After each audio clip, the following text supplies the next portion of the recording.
Get ready to rock. Welcome to our GRTR at 20 podcast series. Back in 2010, Joe Bonamassa's star was in the ascendancy, and we chatted to him in May of that year.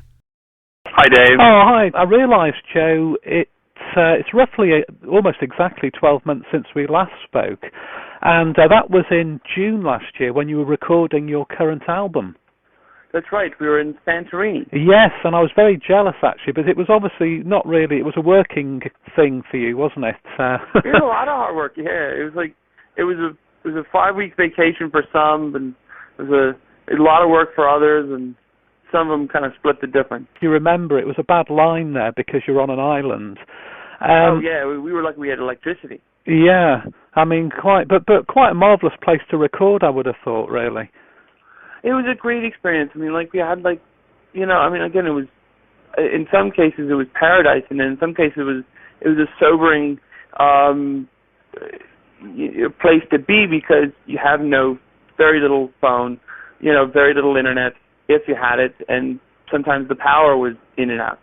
But it was great because it gave the album a focus that it didn't have, Now, we mentioned, of course, when we spoke last year that it was something of a landmark year for you with, again, almost 12 months to the day, we had the Albert Hall gig. Now, this year you've had the Breakthrough Artist Award in the Classic Rock magazine. You're touring constantly now. You've had the new album out.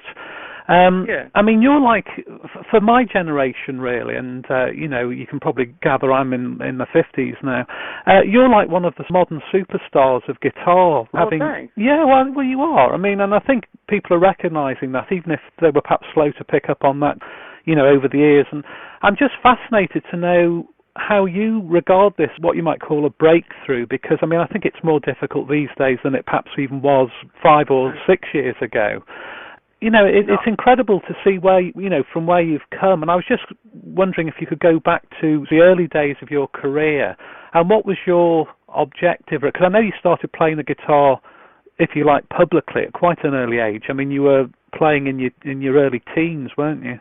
Yeah, I mean, we've the interesting thing about my career path is everything has happened for a reason. It's been like the ultimate tortoise and the hare, kind of analogy. It's been one of those things where we slowly, just record after record, show after show, and we've kind of slowly built it up. And there wasn't that one moment where I went from obscurity to worldwide fame. And I think for me, it's like we've always tried to make music for the right reasons, just stuff we like, unapologetically, and hopefully people will come out to the gigs. And I think it's been that kind of approach that's really helped us, There's a lot of great guitar players out there now. I mean, there's tons of them, and they're getting younger and younger. Either that or I'm getting older and older, and they're staying the same. I can't figure probably it out. A bit of that as well, isn't it, really? You're like, I'm 18, hi, I'm 17, hi, I'm 20. I'm like, well, Jesus, I'm 33, and I'm going, dude, don't you people age? I do. Every lap around the sun, I get 1 year older. But, so to me, it's like I'm really encouraged by what I'm seeing because there are a bunch of young kids starting to play now, and they are playing rooted music. They're playing blues. They're playing rock. They're playing an amalgamation of the two. So I really, that's very encouraging, and I'm glad to have been a very, very small part of that resurgence. Oh, I'm sure you've been an inspiration, Joe, yeah. Now, did you have a sort of mentor figure when you started out, or have you continued to have a mentor figure? Do you think that's important for musicians generally, to have someone who's spurring you on and encouraging you and, Yeah. My father was a big mentor. He was the one that I always encouraged, but he's always very honest about the playing and never sugarcoat anything, but he was also very encouraging at the same time. Still is. Yes. B.B. King I've kind of modeled my whole career after. Oh. Going, here's a guy been at the top of his game for 60 years. Is able to go out and play big venues. Arguably, are they the massive stadiums? No, but he always kept it he always played it conservatively and always filled the rooms that he played. And made a has made a very good living just doing that, playing to his core fan base, and then watching that fan base pass it down to the second generation, and then watching that fan base pass it down to a third generation. So in his shows, you see mom and dad, grandma and grandpa, son and daughter. It's amazing, isn't it? Yeah. And it's an amazing sight to see. And his music has touched each generation in a different way, but he's put in the work and he's reaping the benefits to it. Career that I'd like to have. Oh yeah, and it must have been great featuring him on the current album as well, on the track Nightlife. Yeah, 20 years I've known the man, and I've never asked him for anything. After Mr. Clapton showed up at the Albert Hall, I was kind of on a roll, and I had a bit of a confidence boost, a B12 shot of confidence. And I happened to run into BB in Rotterdam when we played North Sea Jazz, and I was sitting on his bus for like an hour, and we're just, talking as we've done. We always ask me about girls and more stuff about girls, and he's a guy. And I just happened to say, I'm doing a new album in Santorini, and if I sent you a track, would you, noodle a bat on it, just put your noodly bits on. And he was like, yeah, I'll do that, no problem. So I was like, yeah. So in December of last year, he went in the studio in Vegas and sang and played some noodle stuff on there. It was great. The icing on the cake for you last year, wasn't it, with your Albert Hall appearance with Eric Clapton and then, of course, B.B. King. It's fantastic, really. Steve Winwood, that was another thrill. Yes, of course. We did Low Spark of High Heel Boys and Crossroads with Steve Winwood. That was like ace. Yes. It's like paying your dues, isn't it, from your point of view, for these artists who you've grown up with and you've listened to the music, and we can obviously hear those influences in a number of your albums.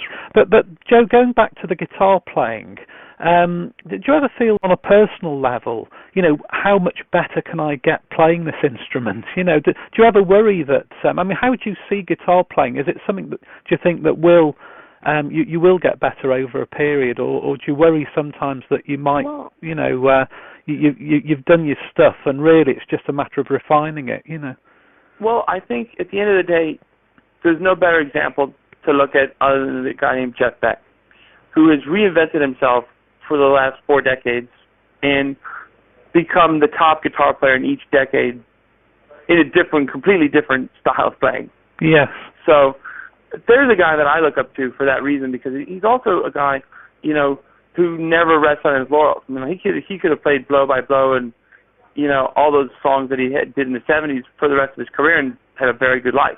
But he's been really reinventing himself and reinventing the guitar to the point where, here I am, 33, going, I don't even know where to start to try to figure out what he's doing.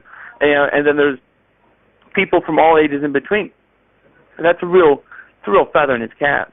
So, as far as guitar playing, there's good days and bad days for me, and there's days that I feel that, the hands and the brain don't connect. Then there's days when I feel that it's on. I think it's gotten more refined as I've gotten older. I think it's slowed up a bit and slowed down. And to me, it's I'm happy with that. Yeah, and of course you vary. With the albums, there's a lot of variety. Although you're mainly categorised as as a blues rock player, there's a lot more in your music, isn't there, really? I think that must keep it fresh for you. Well, it's also, about keeping it fresh for the listener. The listener has to enjoy the record from start to finish. And if you make a record of very same sounding stuff, it's slow, and then just playing slow, medium, and fast, and, changing the words, I think people tend to listen to your record once and throw it away. We can't let you go, Joe, this morning without talking about this new collaboration with Glenn Hughes. Yeah. Now, that's something quite out of the blue, really, when I heard about this. Has the band got a name yet? The band has a name. It has actually 2 names. Ah.